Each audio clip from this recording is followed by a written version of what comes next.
Members of the Joint Convention, the Governor of the State of Michigan, Rick Snyder.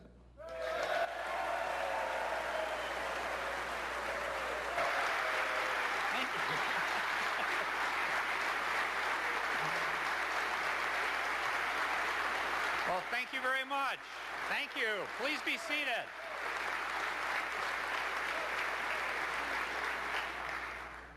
Thank you for that warm welcome. Good evening. It's great to be with you tonight. Let me start by recognizing Lieutenant Governor Brian Kelly, Speaker Cotter, Senate Majority Leader Meekhoff, Senate Minority Leader Ananek, House Minority Leader Greimel, members of the legislature, members of the Supreme Court, members of the Court of Appeals, Secretary of State Ruth Johnson, Attorney General Bill Schuette, cabinet members, ladies and gentlemen of the legislature. I also want to recognize we have consul generals from Canada, Iraq, Japan, and Mexico here. And I also want to recognize we have a representative from China with us. Fellow public servants. And then in particular, I'd ask all members of the Michigan National Guard and all our members of the military to stand so we could give you special recognition. So if all our members of the military would stand.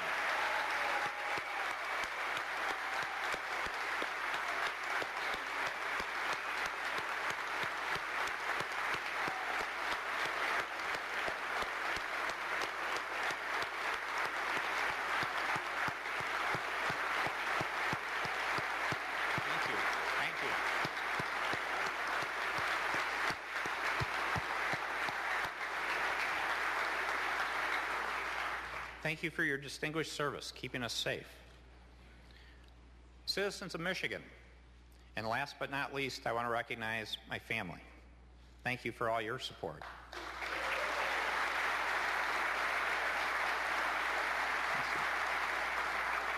What I'd ask now is a moment of silence. Over the course of the last year, we lost one of our Michigan service members, Sergeant First Class Michael Carthart of Bay City.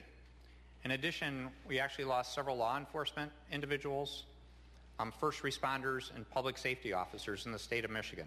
So I ask you that you bow your head for a moment of silence out of respect for their service keeping us safe.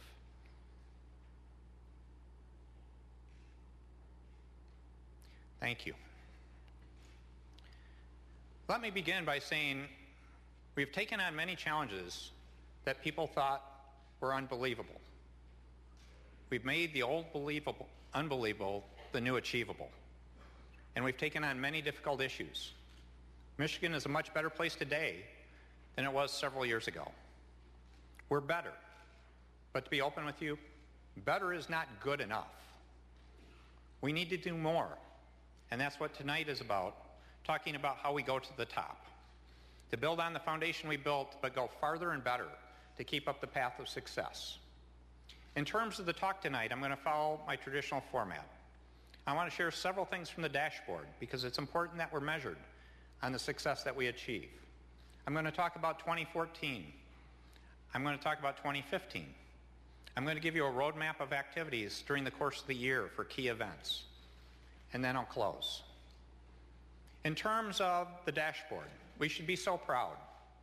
In terms of the big industries in Michigan, what a great achievement. The auto industry, what a great comeback. And again, I hope you have the opportunity to make the Detroit Auto Show, the North American International Auto Show. You can see how tremendously exciting the industry is. But to give you one number that stands out, since 2010, we've had a 48% increase in automotive production in the state of Michigan, nearly a 50% increase in 4 years.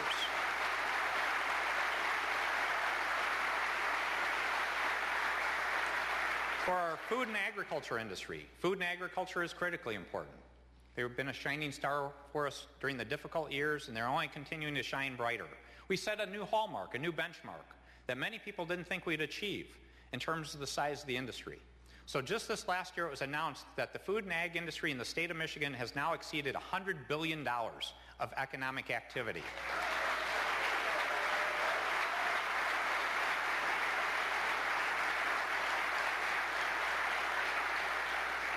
In terms of tourism, we continue to do very well. Pure Michigan works, folks. We love it. But to give you a benchmark, over the last few years, in terms of out-of-state tourism to Michigan compared to just 2010 or so, we're now seeing on an annual basis over 2 million more tourists a year from out-of-state coming to Michigan than just 4 years ago. That's tremendous.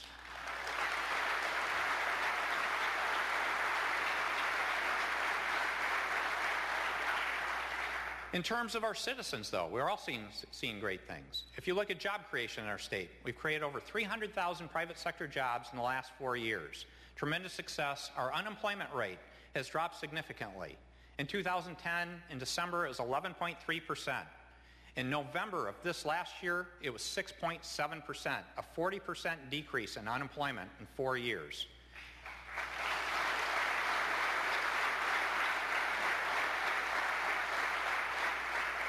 And December's coming out tomorrow. We'll see if we're going to have more progress in moving Michigan forward. In terms of housing values, if you compared to the rest of the United States and you looked over the last 4 years, how have we done? The rest of the country averaged 16% increase. The state of Michigan, 25% increase. So we're seeing those home values come back for our citizens that they deserve.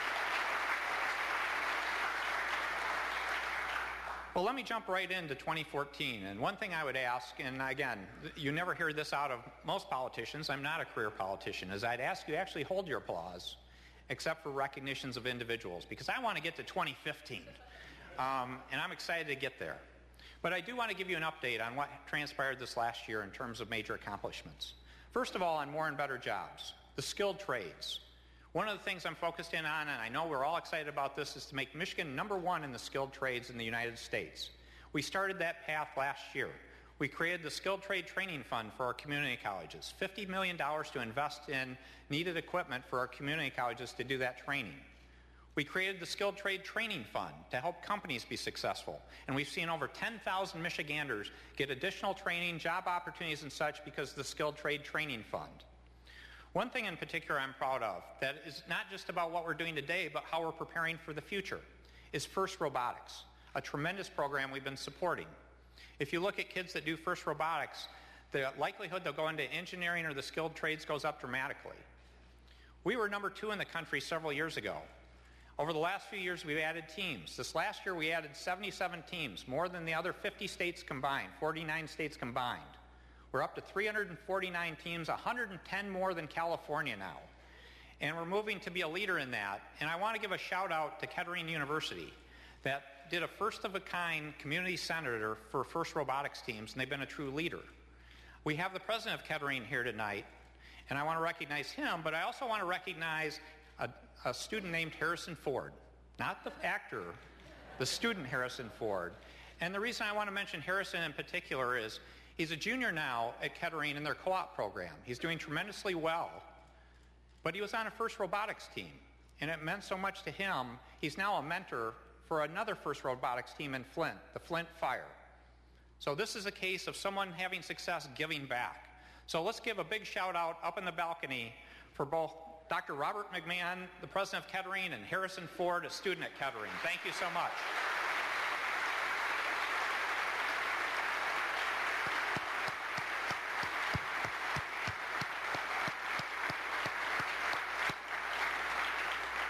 Keep building those robots. Major things accomplished. Personal property tax reform, the vote in August. It was fundamental in terms of making us more competitive. That ballot proposal passed with resounding support. And what does it mean to Michiganders? Hardworking Michiganders will now have opportunities to work in small businesses because they're more competitive, and local government has a more consistent source of revenue. That was an outstanding reform. If you look at how we've done in Michigan in terms of our rankings, in terms of our tax climate, our business tax climate, over the last 4 years, we've gone from 27th to 13th, and even more importantly, in terms of entrepreneurial climate in the state of Michigan, we've gone from 44th to 6th. That's the kind of environment that's going to create jobs in our state.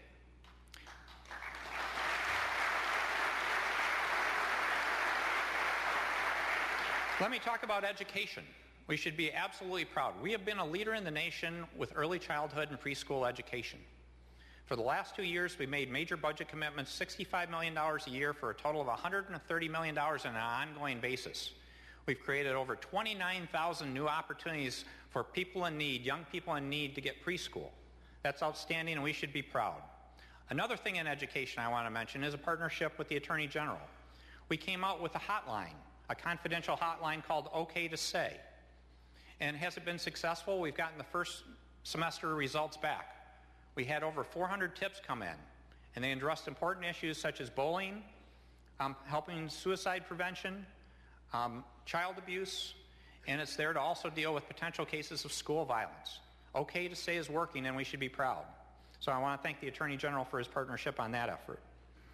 In terms of big things going on in terms of Michigan with people, a huge success is Healthy Michigan. It launched last April. It's our version of Medicaid expansion done right, involving wellness, personal responsibility.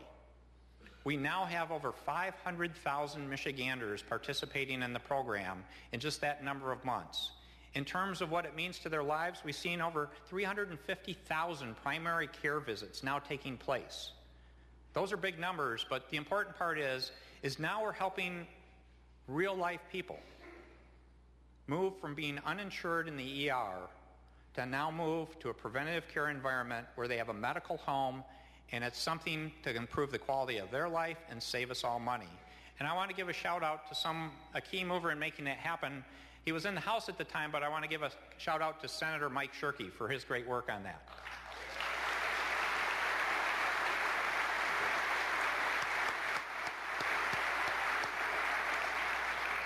Another area of achievement I'm very proud is I did a disability employment directive towards the end of the year about how the state of Michigan can do better about hiring people with disabilities and then training our people to better understand the challenges people with disabilities face. I'm very proud to say I did that before I became a person that can now have greater appreciation of people with disabilities.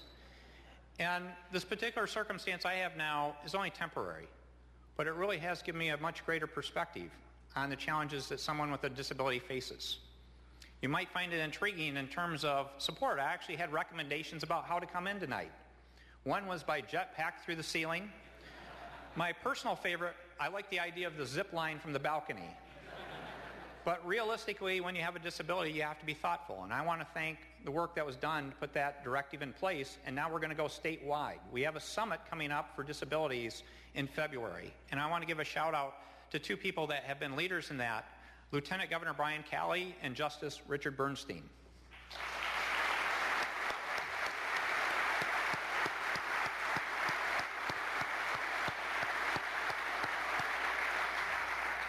Our military and veterans, critically important. I'm really proud of what we've done there. One program for our National Guard members is we came up with a tuition assistance program that has gotten tremendously positive response. These people put their lives on the line for us, and they deserved it, and it was about time we got it done. The other thing that's tremendously exciting is we're leading the nation in some of our activities with our veterans. We did a partnership with the United Way and came up with a 24/7, 365-day hotline for one-stop shopping for our veterans. That's 1-800-MISH-VET, and we're leading the nation in that, and we should be proud. With respect to our seniors, we did some tremendously positive legislation there. Thanks to the Silver Key Coalition and all the great legislators here, we're making Michigan a no-wait state for in-home services, and we passed legislation to deal with senior abuse in terms of being more proactive. Good work again by the legislature. Public safety. 2 or 3 years ago, I made the point that we have 4 of the most violent cities in the United States in the top 10. That's unacceptable. Have we fully gotten off that list? No. But have we made tremendous progress? Over the last 3 years since we've had that program going, to give you an idea of results, the 4 cities, Detroit, violent crimes down 20%, Saginaw, violent crimes down 26%, Pontiac, violent crimes down 28%, Flint, violent crime down 28%. We're going to keep it up. We're going to stay committed. We're going to get them off that top 10 list, and that's important. In terms of the... Thank you.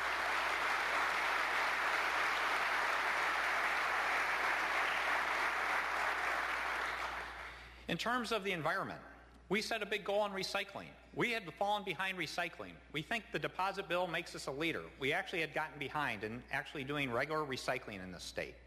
We are a laggard. So I appreciate the direction to say, let's double our goal. Let's go from 15 to 30%. And we set the goal to say we'd get there in 2 years. We are on a path to get there in 2 years, and we should be proud of that. The other thing in the environment I want to recognize is we did a really innovative, important package working with our hunters and fishermen in the state. And it wasn't about just getting more resources. They want to invest, but it's about doing world-class management based on sound science to really keep our natural resources strong, thriving, have more hunters out there in the woods doing good work, having more fishermen catching big fish. And we're making progress in Michigan on that front. The last topic I wanted to cover on 2014 was efficient, effective, and accountable government. A couple things is, first of all, we had a very challenging year. This was a year of disasters in our state, and many of you personally had to go through those experiences. We had huge floods in southeastern Michigan, we had floods in mid-Michigan, in the Upper Peninsula we had a huge freeze problem, we had a propane crisis in the Upper Peninsula, we had the Ebola issue. What I would say, though, that we should be proud, both in terms of preparedness, in terms of working on these issues ahead of time, but also in terms of our response. We saw a tremendous response, not just at the state level, but at all levels of government and the private sector coming together to deal with that. And so I want to give a shout out in particular to our first responders, in particular the Michigan State Police with Colonel Etchew, our local emergency management people, the first responders in all our local jurisdictions, FEMA, and the SBA. Thank you so for your great work.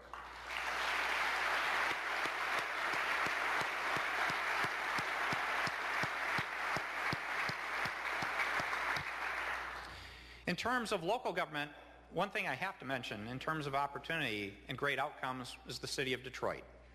We emerged from bankruptcy from the city of Detroit.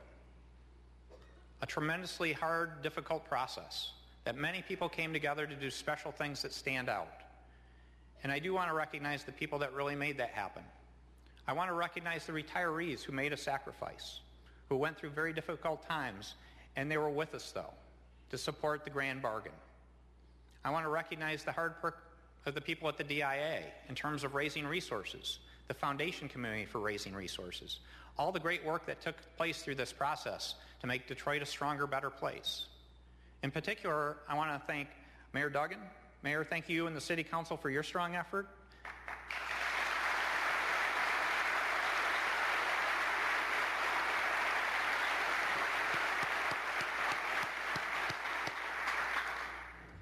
A gentleman, a fellow U of M alumni who did tremendous work. We want to get him back in the state of Michigan, Kevin Orr.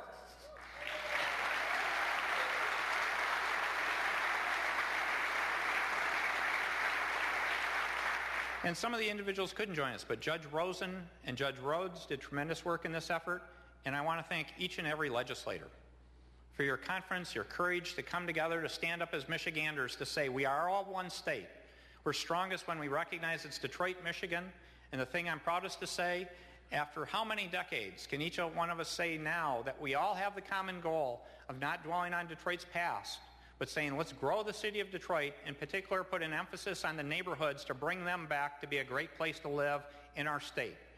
Let's see Detroit continue going up, and Mayor, you have my support and partnership in helping make that happen. Thank you.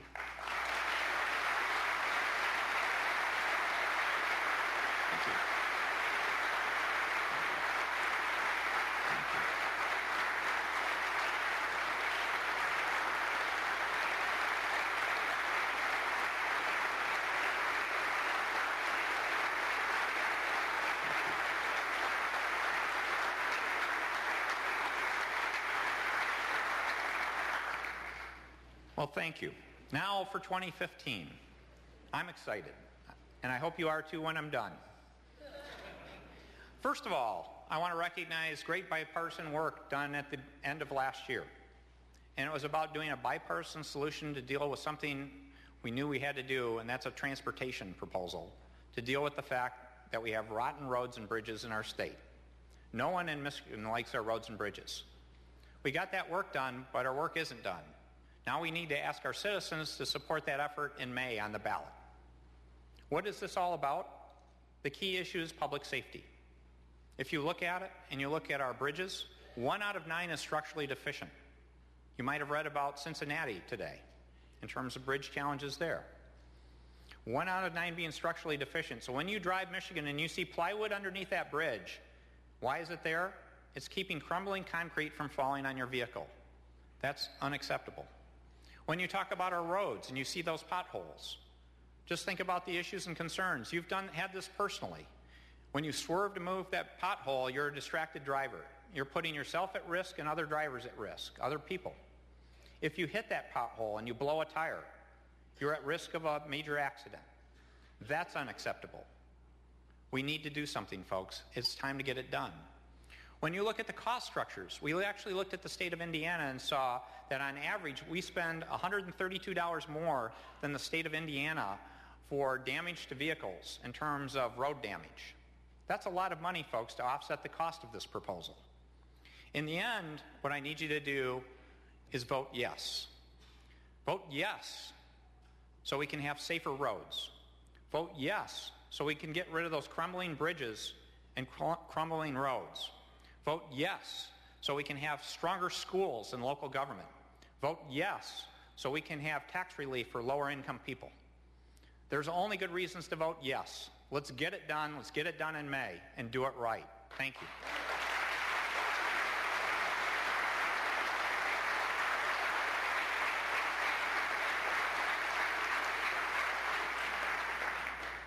Now let me come to the most significant part of the talk tonight. This is about revolutionizing how government operates. This is time for the big vision. There's a better way to do things in government, and that's what I want to share with you now. I call it the river of opportunity. And let me set the stage for you. Before our country was even founded, why did people come to America? And after it was founded, why do people continue to come, and why do they come today? We are the land of opportunity. That's what makes us who we are. Now the issue is do you have a fair chance to have that opportunity in our country? If you happen to be in the mainstream of the river of opportunity, and you grew up in a great family with wonderful parents supporting you, you went to a good school, you got good advice when you were looking for a career, you found a good first job, you build a career, you're on that path to great opportunity. If you look at it, what's government's role in that situation? Government's actually in the background. It's still there. It's doing things like public safety, important things, but it's in the background of your life. In fact, you're a contributor to helping others. And you do that through multiple mechanisms. Paying taxes is helping. I know you may not feel that way, but that's the point. You're helping contribute to charities, to churches, to nonprofits to help people. You're volunteering your time to help people. Everyone in America fundamentally wants to help other people. And you're one of those people doing that. I'm proud to say I was fortunate enough to be in that mainstream personally. I grew up in a 900-square-foot house in Battle Creek. My father owned a small window cleaning business. My mother was a homemaker.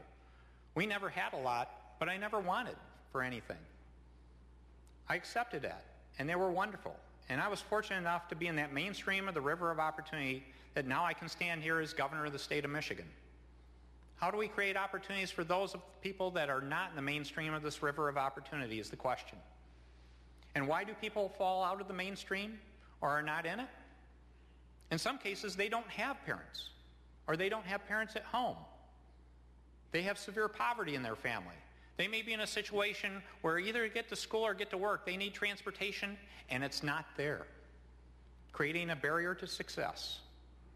They may have an illness. They may have a disability. They need government support and nonprofit support. Government moves to the forefront then. And how do we help them succeed? Now, how have we done this in the country? If you go back to the 1930s, we built a system that was about adding programs. And these are good, well-intentioned people, but if you look back over the last 80 years, what have we done? We've added prescriptive program after prescriptive program. Where do we stand today? We've counted 145 plus programs already and still counting. 35 in healthcare, 40 in workforce, 70 in child services. The system is failing, folks. That's not how you solve the problem of helping people have opportunity.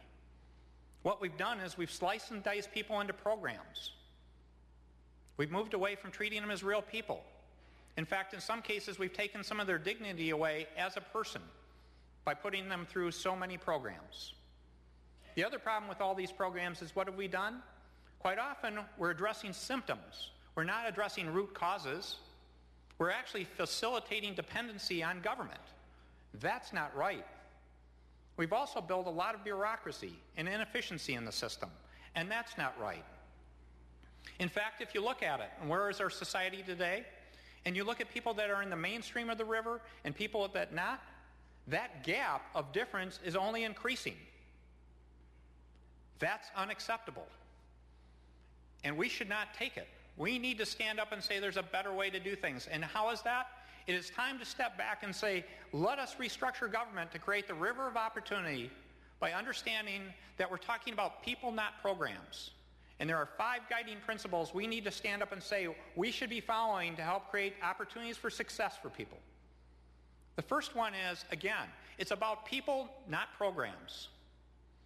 The second point is, it's about root causes, not symptoms. Third, it's about maximizing results, not spending money in government programs. Fourth, it's about recognizing it's just not about government. This is about community. This is about friends and neighbors. We need to engage the entire community. We need to be that village of support together.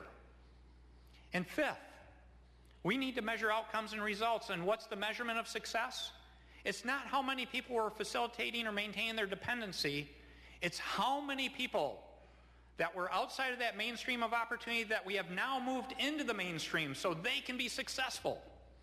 That's what this is about. The question in your mind is to say, that's great talk, Governor, but is it doable? It is absolutely doable. We have been doing it in the state of Michigan on a pilot basis for several years now. Now is the time to expand, to roll it out, to bring it in a bigger fashion to everyone in our state. Let me mention 2 of those programs. One is Pathways to Potential, a program we started several years ago where we asked caseworkers to leave the government office. They were happy to. We put them in the local schools. We have caseworkers in 219 schools in 22 counties in our state.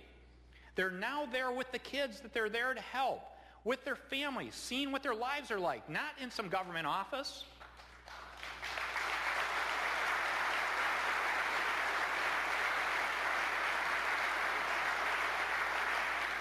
Is it making a difference? There are many metrics and measures of success, but I'll give you just one.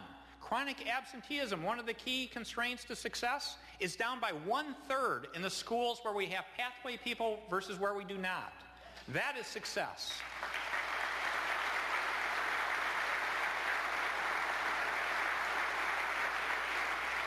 Another case is helping the structurally unemployed, the people that have not been successful at getting in the workforce, having that opportunity to be on that path of the mainstream again.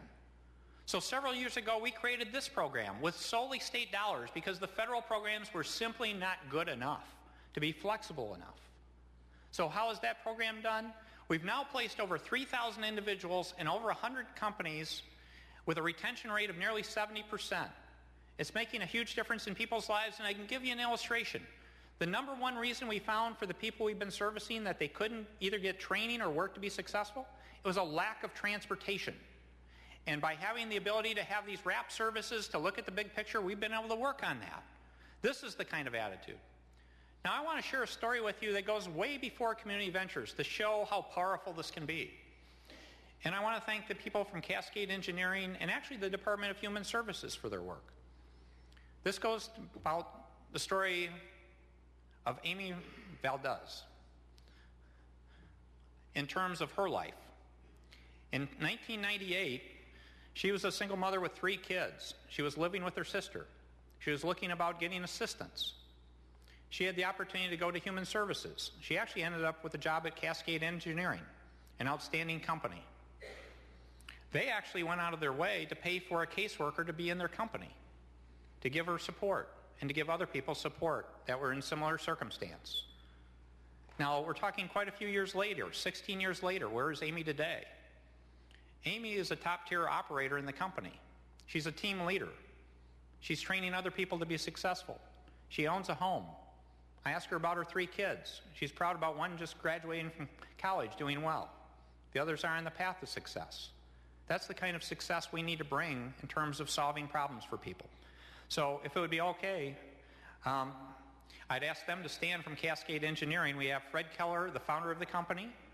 We have Joyce Gutierrez Marsh from the Michigan Department of Human Services. And we have Amy Valdez from Cascade Engineering. Let's give them a big shout out.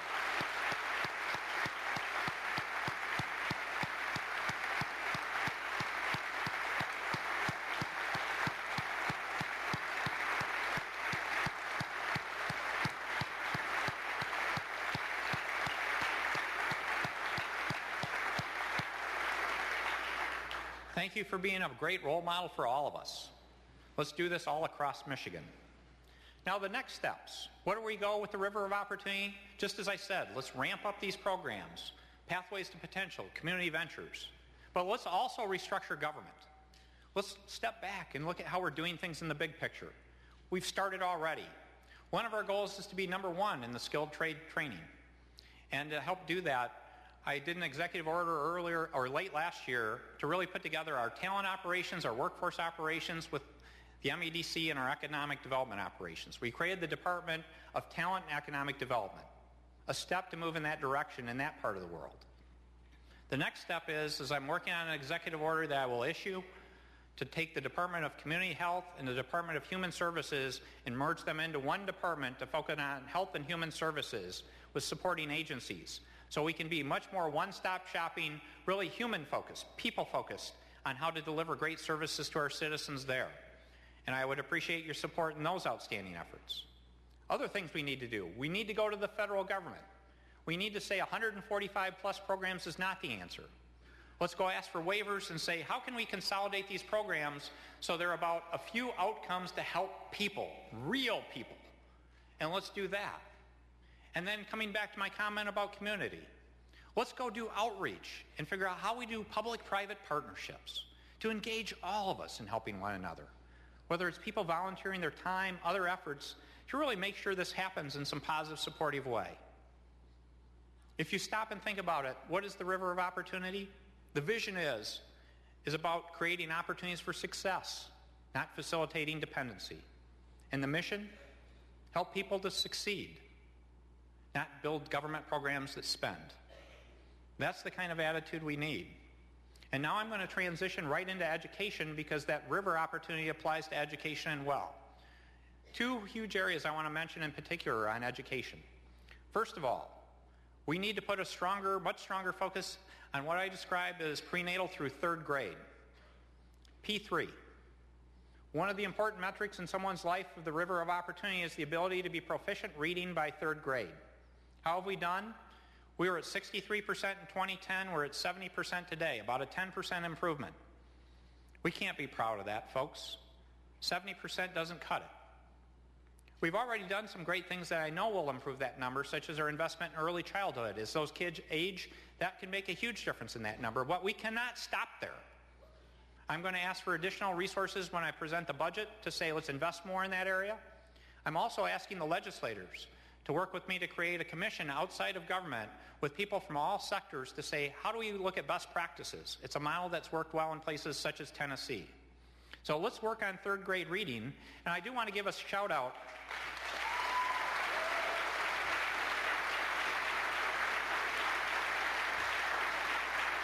I want to give a shout out to two representatives, Amanda Price, Adam Zemke, and then Senator Phil Pavlo for your great work in this field. So thank you for your efforts to help push things along.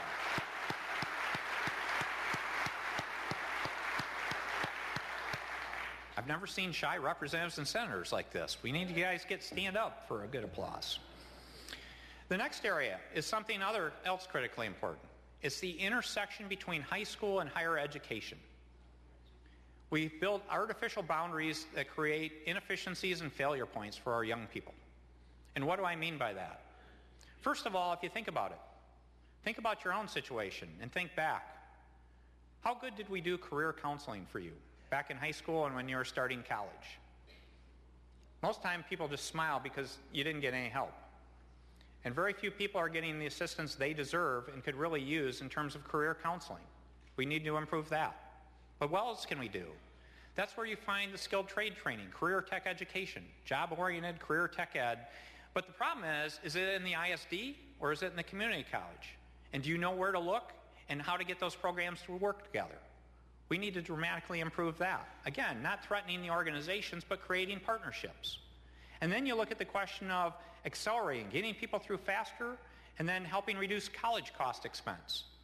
That's dual enrollment, that's middle college, that's all these other opportunities. That falls right in that sweet spot of that intersection.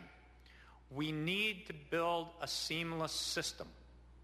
So the users of that system don't need to figure out where they are, where they fit in, what separate place they need to go to versus making it easy for them to get assistance, understanding of where that career counseling is, where those great career tech opportunities are, how to do it faster and better and less expensively.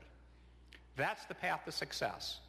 And I want to give a shout out to a group that's starting to do that. And they came together to make this happen, and they're with us tonight. It's Marquette Alger Technical Middle College. And what have they done? It was a combination of Eagle Mine, a company coming together with Northern Michigan University, and then the school districts in both Marquette and Alger County to say, let's create a middle college. And for those of you that don't know, a middle college is an opportunity to get your high school diploma and either a technical certificate or credits towards an associate degree or an associate's degree in 5 years. What a tremendous outcome. And we've got several people with us today that I want to recognize that are part of that. If you could stand, we have Cody Revord, a junior in the program, Fritz Erickson, the president of Northern Michigan, Shantae Lassard, corporate responsibility manager for Eagle Mine, and Stu Bradley, the chairman of the education committee at the institution. Thank you so much for your innovative work.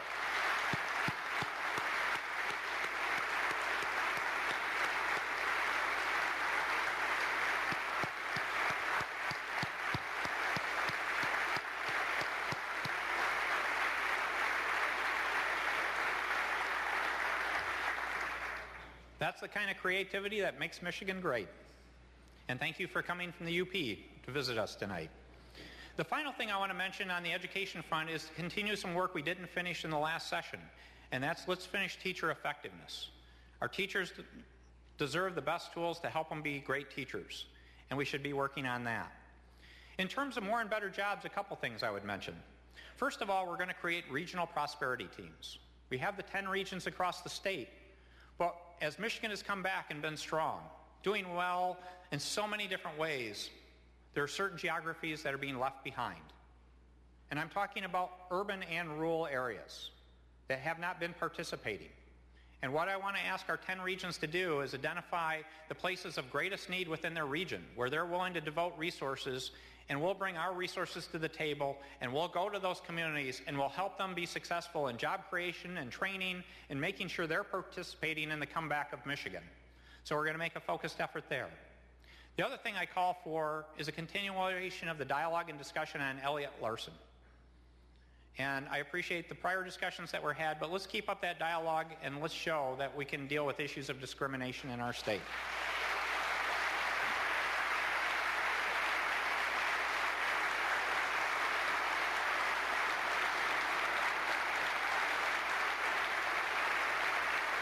Thank you.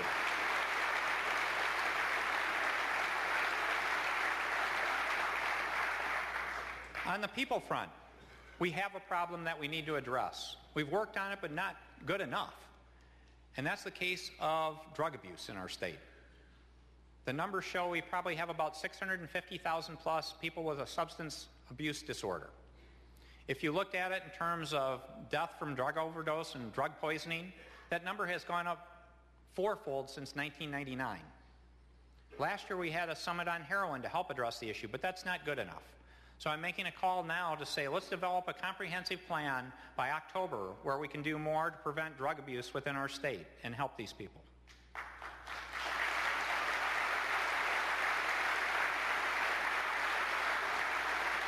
Energy and the environment. We need a long-term policy, and so March I'm going to do a special message on energy. The main pillars are affordability, reliability, and environmental protection. It needs to be an adaptable policy because of the lack of federal policy and the challenges of a global marketplace. We need to focus in on important things such as eliminating energy waste and the conversion from coal to natural gas, an asset of the state of Michigan, and renewables. And the other part of that is we can do better to organize ourselves. So I'm calling for the creation of an agency on energy that would combine the MPSC people with energy office people, with people from experts from LoRa and the MEDC on how we can all work together to come up with better policies. And one area in particular I would mention that we should be proud of is we made tremendous progress on solving a huge crisis and threat to the Upper Peninsula. That we've announced agreements now that can make a fundamental difference for the UP. We need to make sure those agreements get executed and completed, but we can show we can do great things on energy in our state.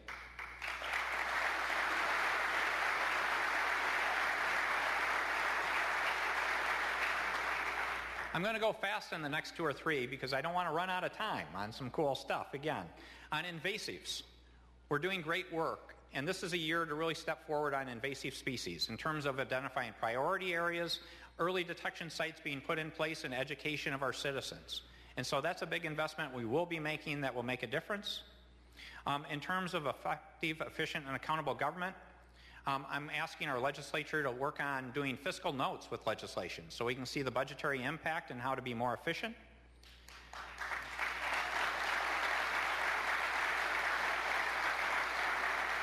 Now I'm watching who clapped to see if we can make sure we see those turn into votes. We did legislation at the end of last year on an early warning system for municipalities. We didn't finish the work on schools, and we need to go ahead and finish that work on schools. To give you an update on something, though, that was of interest to many people, on the whole situation of emergency managers. Since I've been governor, we've had 11 different cities or school districts that have had an EM. I'm pleased to report 6 of them have left emergency manager status, and we have a 7th on the way. The system is generally working well, but the point is, let's avoid emergency managers, let's do early warning, and the other thing I'm calling for is we need to do a scorecard for all local jurisdictions and state jurisdictions about financial performance and performance in terms of objectives that's easier for our citizens to use and to see. Let's create this easy-to-use scorecard that our citizens deserve so we can be more accountable and transparent on how we're operating and what our challenges are within government. An important opportunity.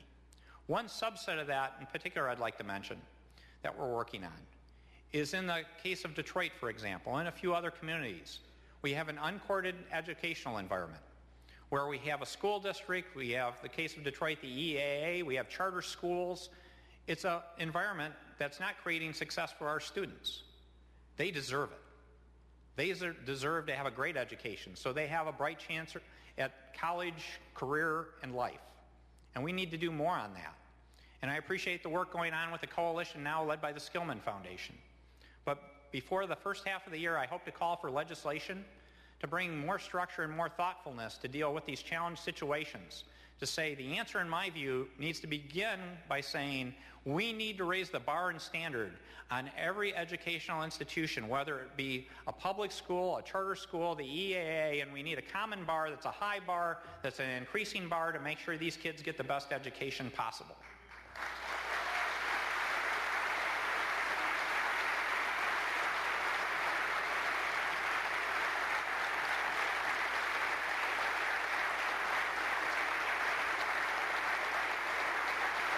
Thank you.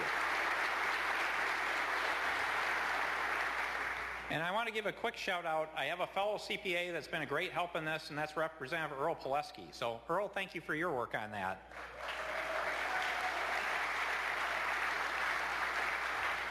And one thing's important when I talked about Detroit or challenged educational environments, we have some awesome schools in Detroit. And I want to recognize that, and we have a great illustration here tonight. Davison Elementary Middle School. They have something called the Techno Dragons. And it's an awesome program where the middle school students are essentially the tech support for the institution. They're one of the most outstanding schools in Detroit. And the point here is, in even the environment we have today, some of the best schools you can find are right in Detroit. We should be proud of that. But I ask our Techno Dragons and their teacher and coordinator to stand up. Let's give them a big round of applause.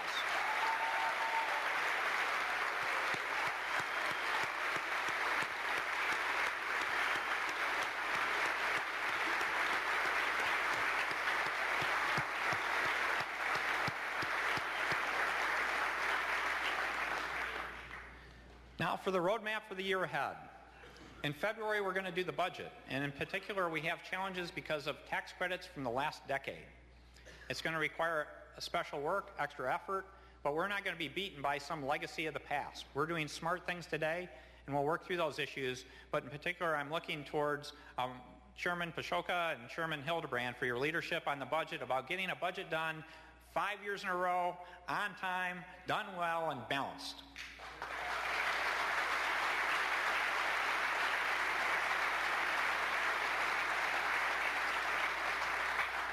In terms of other things, though, in March, we're going to do statewide summits with the regions on both jobs and education, and I invite you to participate. In March, we'll do the energy message. In May, I'm going to do a special message on criminal justice. And in October, we have to work on the drug abuse plan and get that in place. So we have a busy year. Now, in terms of closing, what I'd like to say is, first of all, the last 4 years were a special honor to be your governor. And the teamwork that we showed and the bipartisanship on how we could take on tough problems and solve them together, to act above politics. We took on problems that had been there for decades, whether it be the grand bargain, Healthy Michigan, so many different things, transportation. We should be proud of that. We still have some to clean up. We need to finish transportation. We have this tax credit issue. But the second 4 years in particular is an opportunity to set that big vision for the future, to finally step back and say there's a better way for government to operate. And that's the river of opportunity. This is truly an opportunity to revolutionize how we operate and recognize we work for real people. We work for them. They deserve results. They don't deserve to be a number of 15 different programs. Let's do something about that. The other thing I would mention to you in particular, it's kind of interesting the timing of this event. In a couple hours, you get to hear another speech. And what I would say on that is, I think it's a great opportunity for you to watch both speeches. And not just watch the speeches, but watch the outcome and results. While we've solved problems in Michigan, we have gridlock in Washington. And this is not a partisan comment, folks. Both sides have huge issues. Gridlock is not a good answer for any of us. And if you look at the positioning, they're already figuring out how they can take shots at one another. We don't do that here. Does it make a difference? It absolutely does. We use relentless positive action.